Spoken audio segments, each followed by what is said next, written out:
ये दुखद क्षण है हम लोगों के लिए, खासतौर से एक विनोद खन्ना जी जैसा महान एक्टर। उनका एक युग था पूरा, और जब तक वो काम करते रहे तब with all due respect Amitabh Bachchan ji को कड़ी टक्कर देते थे।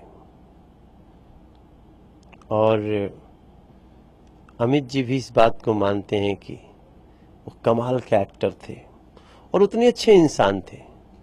जब हम लोग फिल्म में गए हैं तो जो लोग उनके साथ काम करते थे, क्योंकि जो टेक्नीशियंस होते हैं, कैमरामैन होते हैं, लाइट्समैन होते हैं, वो लोग तो सबके साथ काम करते रहते हैं। तो कभी कभी हम लोगों की कोई बात अच्छी लगती तो लोग कहते थे कि भैया विनोद खन्ना जी ऐसे थे, विनोद खन्ना जी ऐसे थे, ऐसे लोगों को सम्मान देते थे। तो वो विनोद खन्ना जी अब नहीं है, ऐसा सोच करके मुझे अजीब सा लग रहा है। ये बहुत ही दुख की घड़ी है, ना सिर्फ उनके लिए, उनके परिवार वालों के लिए, उनके रिश्तेदारों के लिए, बल्कि मुझे लगता है ना सिर्फ फिल्म जगत से जुड़े हुए बल्कि देश के हर उस व्यक्ति से जुड़े हुए जिन्होंने उनको एक एक्टर के रूप में सराहा, जिन्होंने उनको एक राजनेता के रूप में सराहा।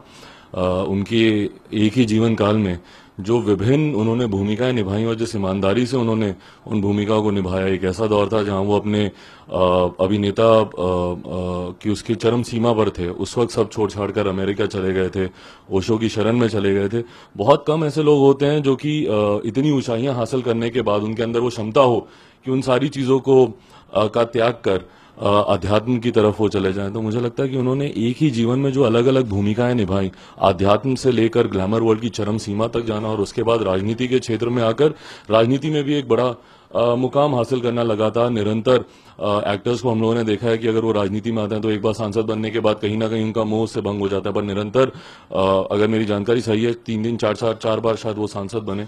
तो ये अपने में दर्शाता है, एक बार राज्य मंत्री भी हो बने तो अपने में दर्शाता है कि जिस भी क्षेत्र में वो गए उसको उतनी ही गंभीरता से उन्होंने लिया।